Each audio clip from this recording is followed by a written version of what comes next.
La siguiente presentación es un estudio que se hizo acerca de la inclinación al fraude académico por parte de estudiantes, hecha por Martín Romero y Cristian Pérez.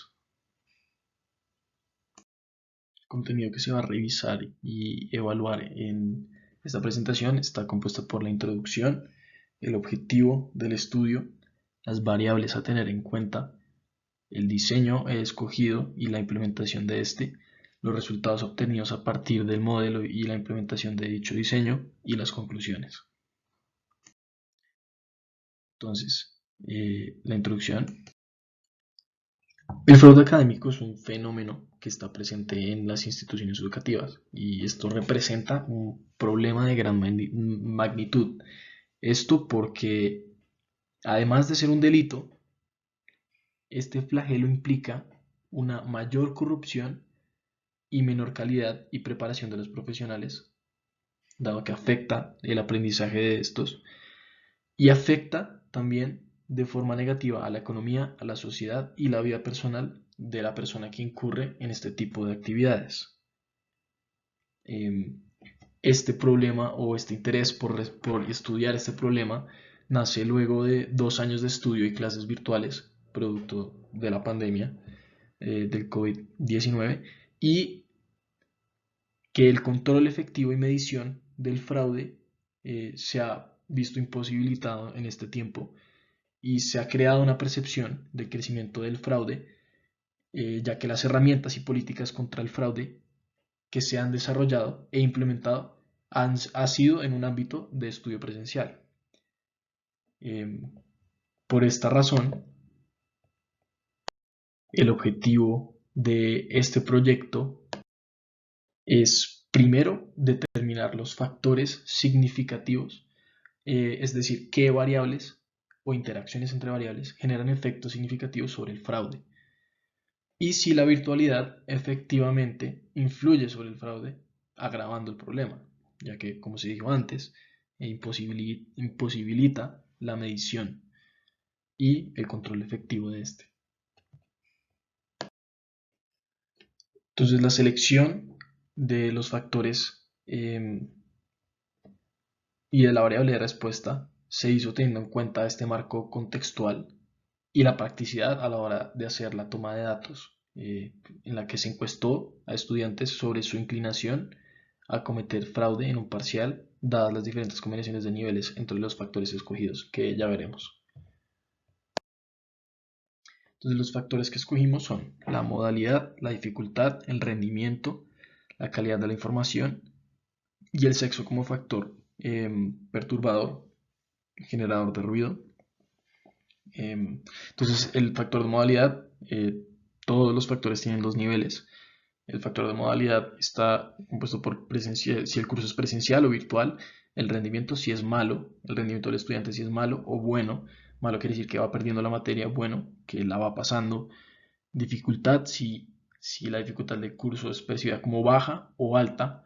Y la calidad de la información recibida durante el curso si el estudiante considera que es buena o mala.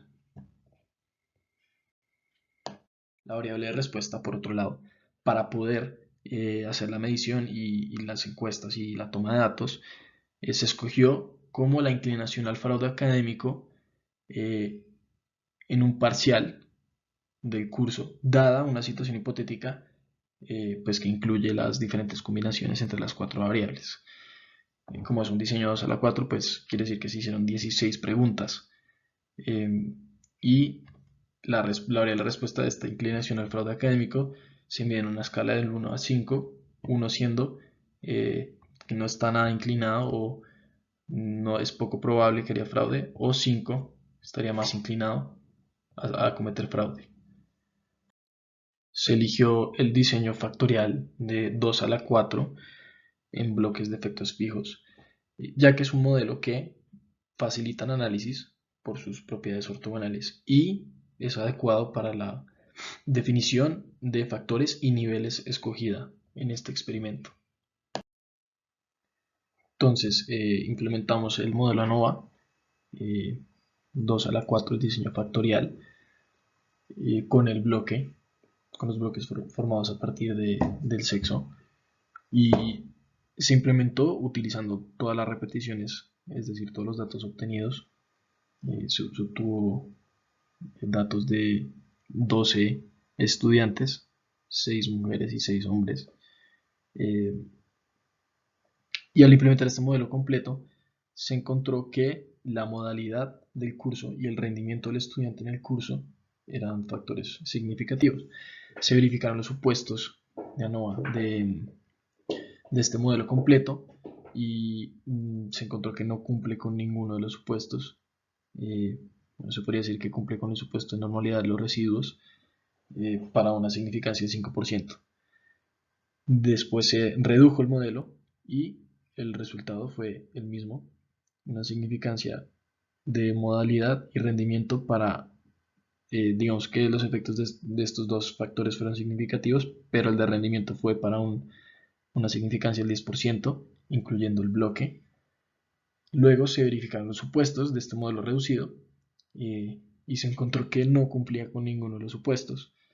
Luego se hizo una transformación de los datos de la variable de respuesta utilizando Boxcox, que recomienda un lambda, y con este lambda se hace una transformación a la variable de respuesta y se corrió el modelo ANOVA con estos datos transformados y se obtuvo el mismo resultado del modelo reducido, que era modalidad y rendimiento significativos, esta vez ambos para una significancia del 5%. Se verifican los supuestos de este modelo reducido con los datos transformados y se encontró que no cumplía con ninguno de los supuestos. Dados los resultados previos, se decidió emplear la media por tratamiento para realizar el análisis estadístico. Con los datos transformados, se procede a analizar un diseño ANOVA 2 a la 4 con dos bloques, encontrando que ninguno de los factores y de los efectos son significativos para explicar la variable de respuesta. Adicionalmente, en la verificación de supuestos adecuación del modelo, se identifica que la varianza de los tratamientos no es igual, es decir, no se cumple el supuesto de homocedasticidad para un p-value de 0.01 versus una significancia de 5%, motivo por el cual se decide aplicar una transformación Box-Cox, encontrando el lambda óptimo que es menos 0.458. Después de realizar la transformación Box-Cox, nuevamente se analiza el modelo ANOVA, identificando que no hay efectos significativos y que los supuestos de adecuación del modelo igualmente no se cumplen dado el supuesto de homocedasticidad. En consecuencia, se decide analizar los porcentajes de contribución a la suma de cuadrados de los diferentes efectos, ya que se pueden tener variables redundantes en el modelo y esto puede ser el origen del incumplimiento de los supuestos. Con base en los porcentajes de contribución de los efectos y la gráfica length-plot, se identificó que los factores dificultad de la materia, rendimiento en el curso y la calidad percibida de la información recibida en el curso son variables susceptibles de ingresar en un modelo reducido, así como también el bloque, que es la variable sexo. Después de analizar este modelo reducido, se encuentra que es adecuado, cumple con los supuestos y adicionalmente se identifican dos variables significativas. Los resultados obtenidos a partir del modelo fueron los siguientes. Las variables significativas que contribuyen a explicar la variación de la variable de respuesta son rendimiento del estudiante en la materia y la calidad de la información recibida. Estas variables son significativas para una significancia del 10%. Adicionalmente, se incluye la variable dificultad de la materia, así como el bloque de sexo. Lo anterior se realiza porque al analizar el R cuadrado ajustado del modelo reducido, tal como se ha presentado hasta el momento, versus un modelo reducido en el cual solamente se incluye el rendimiento del estudiante en la materia y la calidad de la información recibida, que son los dos factores significativos al 10%, se identifica que el R cuadrado del modelo reducido, incluyendo la variable dificultad de la materia y el factor de bloque, es superior. Por esta razón se mantienen estas variables, se incluyen en el modelo ya que permiten obtener un mejor modelo. Respecto al cumplimiento de los supuestos, se puede determinar que es un modelo adecuado, se incumple el supuesto de homocedasticidad, normalidad e independencia con un nivel de confianza del 95%. Con base en el modelo presentado anteriormente, se procede a determinar la combinación de los niveles de los factores de las variables influyentes que obtienen el menor puntaje de inclinación de los estudiantes, de los y las estudiantes, a cometer fraude en un parcial. Se identifica entonces que entre menor es la dificultad de la materia, menor es la inclinación de los estudiantes a cometer fraude. Adicionalmente, se identifica que entre mejor sea el desempeño del estudiante en la materia, menor es su inclinación a cometer fraude. Y entre más alta o mejor sea la calidad percibida del contenido de la información recibida en la materia, menor va a ser la inclinación del estudiante por cometer fraude en un parcial. Las conclusiones a las que llegamos a partir de la implementación de este modelo y de los resultados obtenidos fue, primero, que la modalidad del curso no lleva a los estudiantes a cometer fraude, es decir, el hecho de tener clases virtuales o parciales virtuales no es un factor que influye sobre la inclinación del estudiante a cometer fraude. No es algo que los lleva a cometer fraude, que fue algo contraintuitivo, ya que antes, previo al experimento y a la implementación de este, se pensaba que la virtualidad influía sobre el fraude, ya que pues no permitía un control de este ni una medida efectiva de este.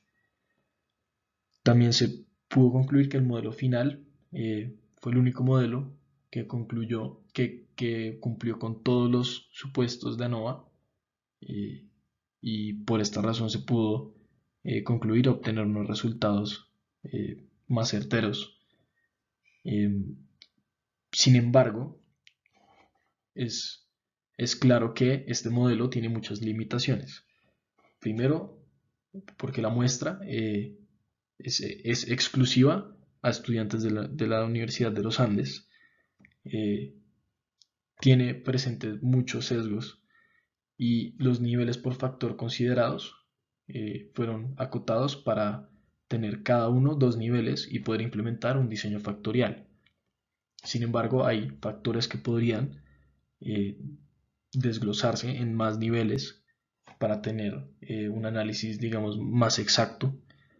Y también hay que tener en cuenta que se excluyeron muchos factores que posiblemente podrían influir en la variable de respuesta.